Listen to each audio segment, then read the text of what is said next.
नमस्कार, आपका बहुत बहुत स्वागत है आरएन टीवी नेशनल में। मैं हूं आपके साथ वर्षा शर्मा। रुक करेंगे देश और दुनिया की तमाम खबरों की ओर। राष्ट्रपति द्रौपदी मुर्मू ने राष्ट्रपति भवन के और इसके साथ ही बता दें कि पैट्रिक हरमनी और श्रीमती हरमनी का स्वागत किया है और उनके सम्मान में राजकीय भोज का आयोजन किया गया। इस अवसर पर राष्ट्रपति मुर्मू ने कहा कि राष्ट्रपति हरमनी की यह भारत यात्रा विशेष महत्व रखती है। उन्होंने बताया कि भारत और सेशेल्स के बीच राजकीय संबंधों के 50 वर्ष पूरे होने के अवसर पर उनकी मेजबानी कराना अत्यंत ही खुशी की बात है।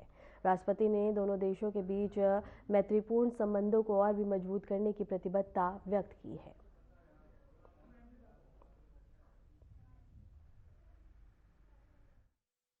सभी को नमस्कार।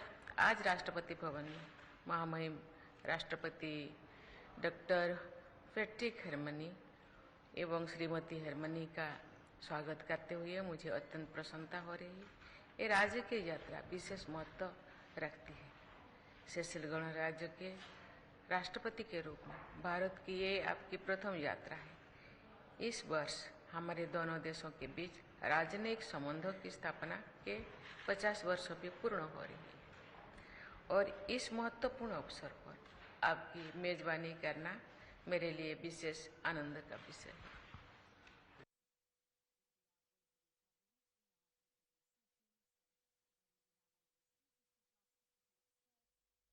प्रधानमंत्री नरेंद्र मोदी ने सोशल मीडिया प्लेटफॉर्म एक्स पर गृह मंत्री अमित शाह के पोस्ट को साझा करते हुए 7 से 9 फरवरी तक छत्तीसगढ़ में आयोजित बस्तर पूर्णिमा उत्सव की सराहना की है। प्रधानमंत्री ने कहा कि इस उत्सव में बस्तर की समृद्ध संस्कृति का भव्य रूप देखने को मिला है और इससे जुड़े सभी लोगों को उन्होंने हार्दिक बधाई दी। उन्होंने कहा कि ऐसे आयोजन देश की सांस्कृतिक विरासत को संरक्षित करने में महत्वपूर्ण भूमिका निभाते हैं।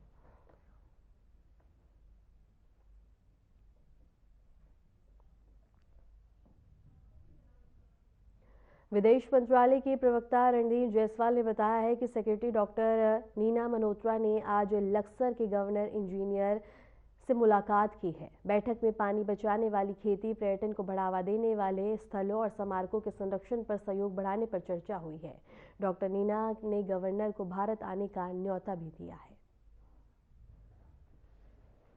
और इसके साथ ही गवर्नर को भारत आने का न्योता दिया गया है और बता दें कि मुलाकात की गई है। और विदेश मंत्रालय के प्रवक्ता ने बताया है कि सेक्रेटरी डॉक्टर नीना मल्होत्रा ने लक्सर के गवर्नर इंजीनियर से मुलाकात की है। बैठक में पानी बचाने वाली खेती, पर्यटन को बढ़ावा देने और स्मारकों के संरक्षण पर सहयोग बढ़ाने पर चर्चा हुई है। डॉक्टर नीना ने गवर्नर को भारत आने का न्योता भी दिया है।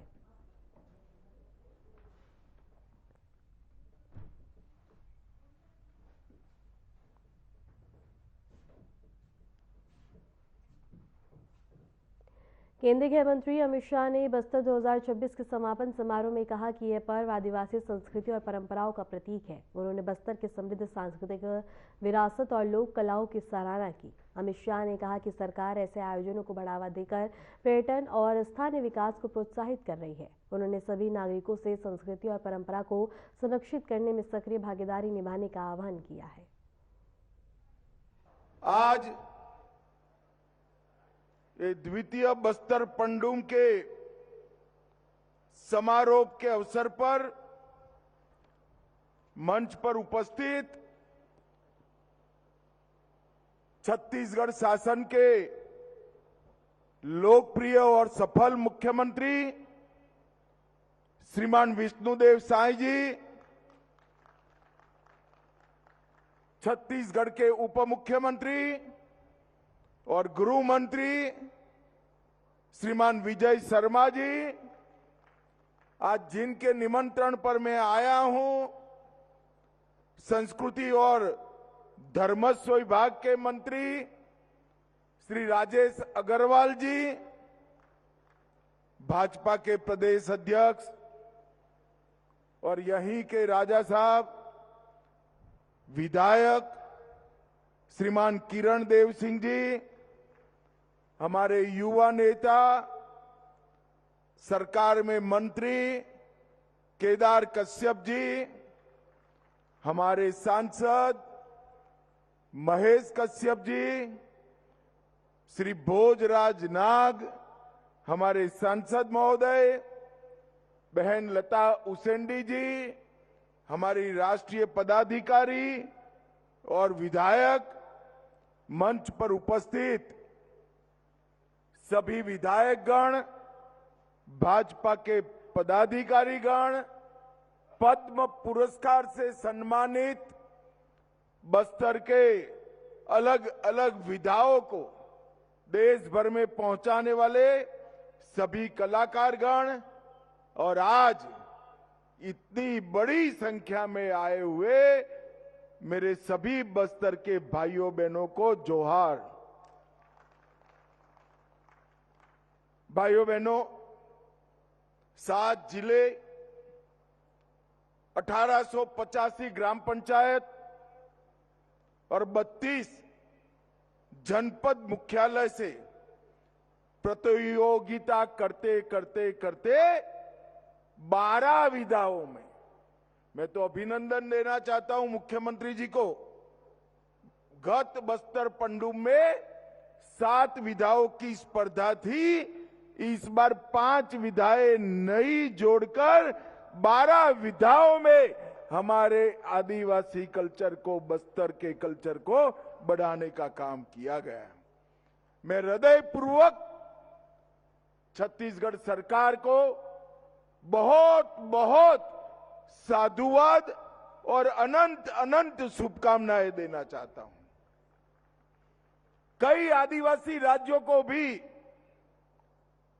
जनजातीय कलाकारों को भी छत्तीसगढ़ ने मंच दिया है और संभागीय स्तर का कार्यक्रम, जनपद स्तर का कार्यक्रम, जिला स्तर का कार्यक्रम करते करते नृत्य, गीत, नाट्य, प्रदर्शन, वेशभूषा, आभूषण, शिल्प, चित्रकला, पेय पदार्थ, व्यंजन, आंचलिक साहित्य और वन औषधि, ये सभी में स्पर्धा कर कर हमारी बस्तर की संस्कृति को नए प्राण देने का काम छत्तीसगढ़ सरकार ने किया। और मैं आज सुबह विजय भाई से पूछ रहा था कितने लोगों ने हिस्सा लिया, तो उन्होंने टप से कह दिया कि साहब 55,000 बस्तर के नागरिकों ने इसमें हिस्सा लिया है। ये बहुत बड़ी बात, जो बस्तर कुछ साल पहले नक्सलियों के डर से सहमा हुआ था, मोर्टार के गोले, बंदूकों की गोलियां और आईईडी के धमाके हमारे आदिवासी भाइयों बहनों में भय का संचार करती थी, वही बस्तर में आईसीसी पुरुष टी20 वर्ल्ड कप 2026 के आगामी मैच के लिए नीदरलैंड्स क्रिकेट टीम और क्रिकेट टीम आज अरुण जेटली स्टेडियम पहुंची है। दोनों टीमों ने मैदान का निरीक्षण किया है और मैच की तैयारियों का जायजा लिया। मैच से पहले खिलाड़ियों ने प्रैक्टिस सत्र में हिस्सा लिया, वहीं कोच और टीम अधिकारियों ने रणनीतियों पर चर्चा की है। स्टेडियम के बाहर क्रिकेट प्रेमियों और फैंस की भारी भीड़ है और सभी टीमों का उत्साहपूर्वक स्वागत किया गया। आगामी मुकाबला दोनों टीमों के लिए महत्वपूर्ण होगा, जिसमें जीत के लिए हर खिलाड़ी अपनी पूरी क्षमता लगाने को तैयार है।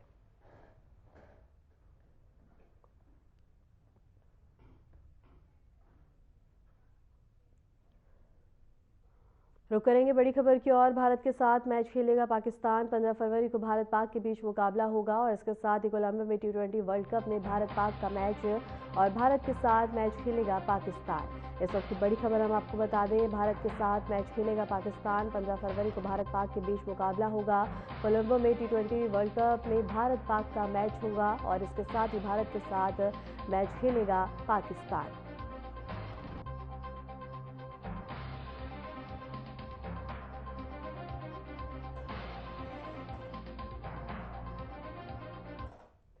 मुख्यमंत्री मोहन यादव ने विद्यार्थियों से संवाद का अवसर प्राप्त किया है। इस दौरान उन्होंने विद्यार्थियों का मनोबल बढ़ाने, परीक्षा के तनाव से मुक्त रहने, प्रश्न पत्रों को सही ढंग से हल करने और सकारात्मक दृष्टिकोण बनाए रखने जैसे महत्वपूर्ण विषयों पर चर्चा की है। मुख्यमंत्री ने सभी विद्यार्थियों को आगामी परीक्षाओं के लिए शुभकामनाएं देते हुए कहा कि आत्मविश्वास और मेहनत की सफलता की कुंजी है। कल से परीक्षाएं हैं और कल के बाद से लगातार अलग अलग तारीख में हमारे प्रदेश की 12th की अलग अलग ईयर की एग्ज़ाम है। ऐसे में स्कूल शिक्षा के बच्चों के साथ आज यहाँ सुभाष हायर सेकेंडरी स्कूल में मैं माननीय मंत्री राव उदय प्रताप सिंह के साथ हमने संवाद का काम किया। और ये बात सही है कि बच्चे हॉस्टल के हैं और हॉस्टल के बच्चों को अभिभावक की तरह उनके साथ बात करने का, उनके साथ उनके मनोबल को बनाए रखने के लिए कुछ पल बिताने का आज का मौका मिला। हमारे प्रधानमंत्री जी लगातार 2017 से इस प्रकार का प्रयोग करते हैं ताकि बच्चों के अंदर का मनोबल बना रहे, बच्चे पढ़ने के साथ परीक्षा पे अनावश्यक बोझ लेके न जाए और हम सब मिलकर के अपने परिवेश में भविष्य की पीढ़ी के साथ समय गुजारे तो उसका आनंद ही अलग होता है। आज हमने संवाद से बच्चों से ही प्रश्न करवाए, बच्चों से ही उत्तर निकलवाए। पढ़ने की एकाग्रता से लेके परीक्षा के प्रश्न पत्र को हल करने का तरीका क्या हो सकता है, मनोदशा कैसी होना चाहिए, सोशल मीडिया से कितना संबंध रखना चाहिए, क्या कष्ट हो सकता है। कांग्रेस नेता भूपेश बघेल ने अमेरिकी पूर्व राष्ट्रपति डोनाल्ड ट्रंप के कथित बयानों का हवाला देते हुए कहा है कि ट्रेड की धमकी के चलते ऑपरेशन सिंदूर रुकवाया गया। भूपेश बघेल ने कहा कि अमेरिका को 0% टैक्स देना होगा जबकि भारत को 18% टैक्स देना पड़ रहा है, जो देश के लिए घाटे का सौदा है। उन्होंने यह भी कहा कि कृषि क्षेत्र को खोल दिया गया है, जो किसी भी प्रधानमंत्री ने पहले नहीं किया, जिससे देश के किसानों की हालत खराब होने की पूरी संभावना है। सुरक्षा की जिम्मेदारी लोकसभा अध्यक्ष और उसके द्वारा वहाँ जो तैनात सुरक्षा कर्मी थे उनके द्वारा होता था, लेकिन अब सीआरपीएफ उसकी सुरक्षा कर रही लोकसभा की। और लोकसभा अध्यक्ष कह रहे हैं कि प्रधानमंत्री की जान को खतरा है।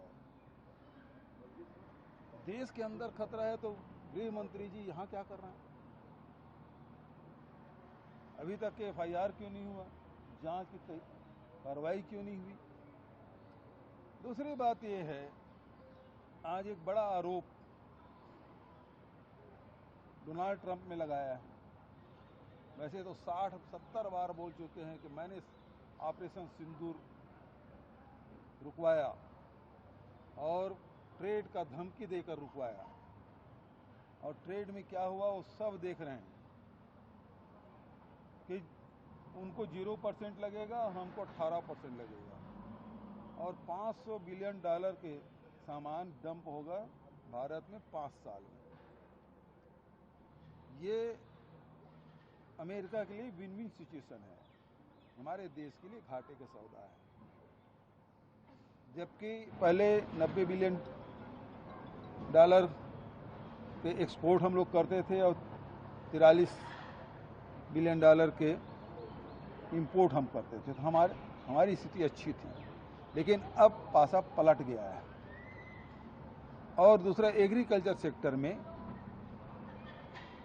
वो ओपन कर दिया गया है, जो आज तक के किसी प्रधानमंत्री ने ओपन नहीं किया था, नेहरू जी से लेके मनमोहन सिंह जी तक।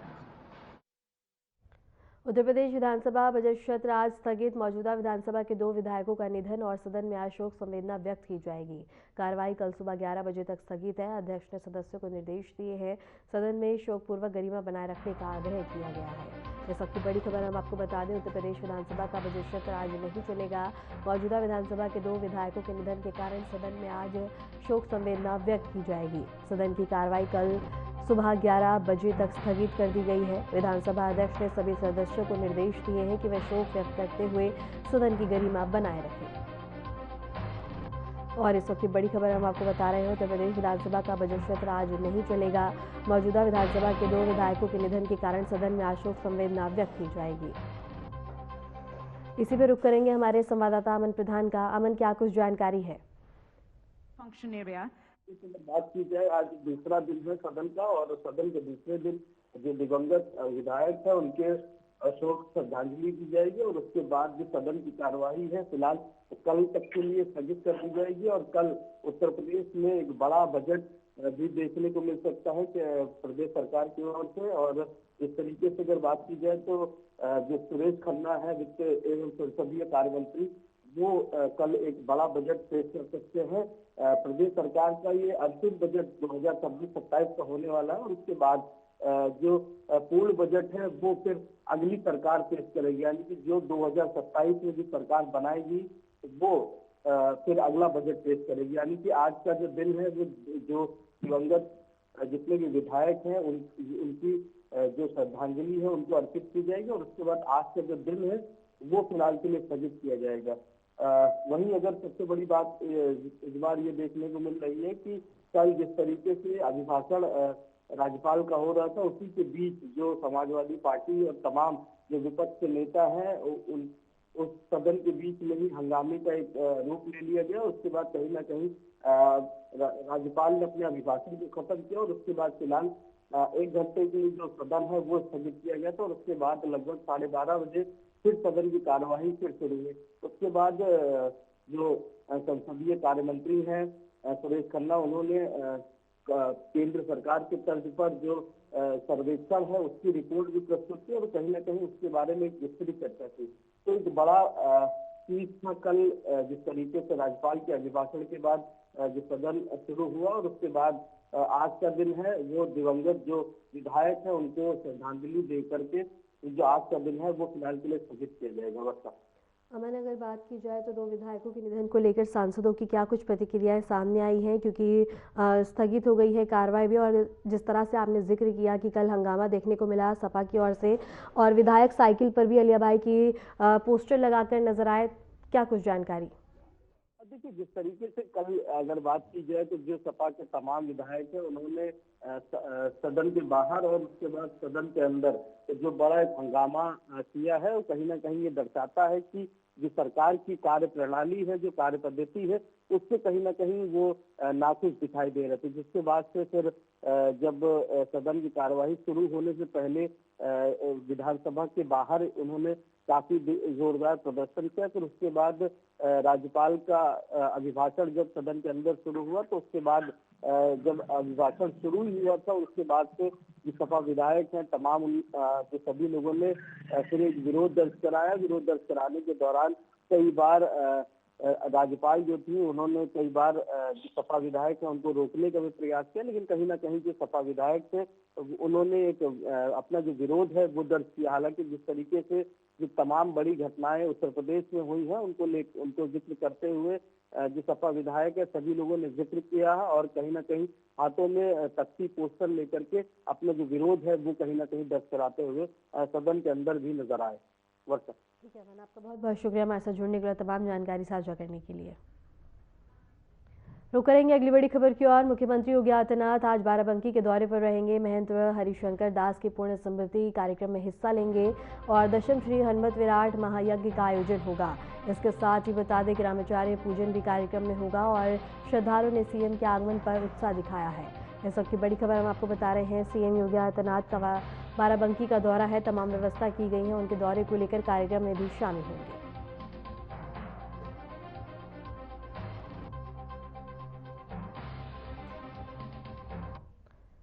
देहरादून से बड़ी खबर है, जहां सीएम पुष्कर सिंह धामी करेंगे शुभारंभ एकल महिला स्वरोजगार योजना का। इसके साथ ही योजना के तहत महिलाओं को मिलेगी सब्सिडी, और बता दें कि महिलाओं को 50 से 75% तक मिलेगी सब्सिडी। इस वक्त की बड़ी खबर हम आपको बता रहे हैं, जहां महिलाओं के लिए एक नई पहल देखने को मिली है।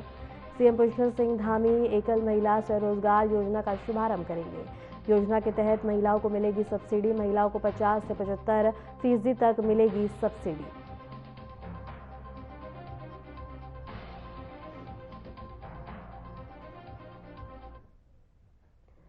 दक्षिण लाविया में हेलीकॉप्टर हुआ है क्रैश, और इसके साथ ही लाविया के बता दें कि हेलीकॉप्टर क्रैश हो गया है और 5 लोगों की इसमें मौत हो गई है। इस वक्त की बड़ी खबर हम आपको बता रहे हैं। फुफरा क्षेत्र में एक हेलीकॉप्टर दुर्घटनाग्रस्त हो गया है। इस हादसे में 5 लोगों की मौत हो गई है। स्थानीय अधिकारियों के अनुसार दुर्घटना के कारणों की जाँच की जा रही है। राहत और बचाव दल मौके पर पहुंचकर स्थिति का जायजा ले रहे हैं। और इस वक्त की बड़ी खबर हम आपको बता रहे हैं, जहां हेलीकॉप्टर क्रैश हो गया है और इसमें बता दें कि 5 लोगों की मौत हो गई है। इसके साथ ही बता दें कि इस हादसे में 5 लोगों की मौत हुई है और स्थानीय अधिकारियों ने अनुसार दुर्घटना के कारणों की जांच की जा रही है। राहत और बचाव दल मौके पर पहुंचकर स्थिति का जायजा ले रहे हैं।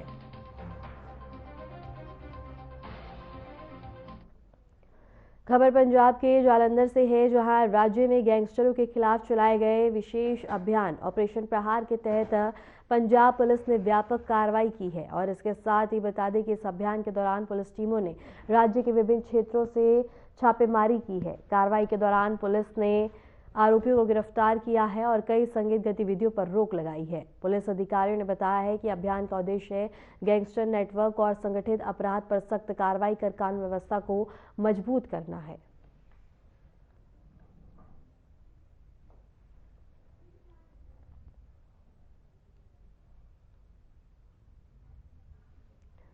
हापुड़ के गढ़ कोतवाली क्षेत्र में पूर्व राज्य मंत्री मदन चौहान पर अज्ञात बदमाशों ने फायरिंग कर दी। बताया जा रहा है कि फॉर्च्यूनर सवार 3 बदमाशों ने रास्ते में उनकी गाड़ी रोककर पिस्तौल से हमला कर दिया है। घटना के समय मदन चौहान एक निजी कार्यक्रम से लौट रहे थे और हमले में वे बाल बाल बच गए हैं। वारदात के बाद हमलावर मौके से फरार हो गए। पुलिस ने मामला दर्ज कर आरोपियों की तलाश शुरू कर दी है। बताया जा रहा है कि इससे पहले भी खनन माफिया द्वारा उन पर हमला किया जा चुका है।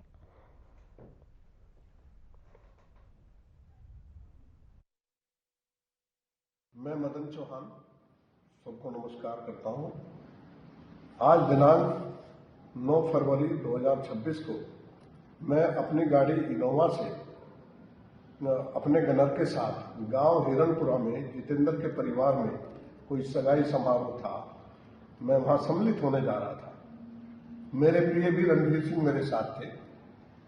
मैं जैसे एक्सप्रेस वे से और गांव में जाने को था तो बीच में ही 2-3 लड़के खड़े थे और एक लड़के के हाथ में 2 पिस्टल थी, एक हाथ में एक हाथ में दूसरी। हम सीधे अपने रास्ते से जा रहे थे। साइड में एक गाड़ी खड़ी थी, वो सफेद कलर की 8710 नंबर की फॉर्च्यूनर। तो जैसे ही गाड़ी हमारी क्रॉस हुई तो उन्होंने हमें बहुत गालियों से रोका और रोक के एकदम शीशे में पिस्टल को लगा करके टाइगर जोन से दबाया। जो हमारी चारों में हमने आवाज सुनी तो हमें लगा के गोली चल गई, लेकिन वो गोली मिस हुई या क्या हुआ, गोली नहीं चली। जैसे ही शीशे में आवाज हुई वो एकदम से झपटे तो हमारे गनर उतरे और उन्होंने जैसे ही ललकारना शुरू किया तो वो भाग करके गाड़ी में चुप गए। 2-3 लड़के और एक लड़का बाहर से उतर के आया, जी ये गलती कर रहा है जी, हम तो आपको जानते हैं, ऐसा कहते हुए वो फिर अपना भाग गए। निश्चित तौर से ये हम बाल बाल बच गए। या तो मिस हुई गोली या उसमें टाइगर में नहीं थी या उसमें पिस्टल में गोली उस वक्त चैम्बर में नहीं थी। तो हमें खतरा है, वो बदमाश जानबूझ करके हमें क्या करना चाहते थे। मैं चाहता हूं कि इंस्पेक्टर महोदय इसकी छानबीन करके कार्रवाई करें और हमारी सुरक्षा का प्रबंध रखें, ताकि हम अपने कार्य जो रात दिन जाकर के हम ब्याह शादी में दुख तकलीफ में जाते हैं तो हम सुरक्षित रह सकें। बहुत बहुत धन्यवाद। थाना गढ़मुक्तेश्वर के गांव हिरनपुरा में एक वैवाहिक समारोह था, जिसमें कल रात्रि लगभग 9 बजे के आसपास माननीय पूर्व मंत्री जी श्री मदन चौहान जी भी वहां पर आमंत्रित थे और गए थे। उनका कहना है कि जब वो गांव में प्रवेश कर रहे थे तो इस शादी के स्थल के पास में ही एक सफेद फॉर्च्यूनर कार से कुछ लोगों ने निकल के इनके साथ अभद्रता करी और ड्राइवर साइड से जो शीशा चढ़ा हुआ था उधर से कुछ पिस्टल दिखाकर उसका ट्रिगर दबाया। इस पे मैंने घटनास्थल का निरीक्षण किया है। माननीय पूर्व मंत्री जी से मेरी वार्ता भी हुई है, उनसे भेंट भी मैंने करी है। उनसे तहरीर लेकर के इसमें अभियोग पंजीकृत किया गया है। वे पूरी तरह से सुरक्षित है। हमको जो क्लूज मिले हैं इसमें जिन लोगों ने ये घटना कारित करी है उनको मैं जल्दी गिरफ्तार करके इस पर वैधानिक कार्रवाई करेंगे।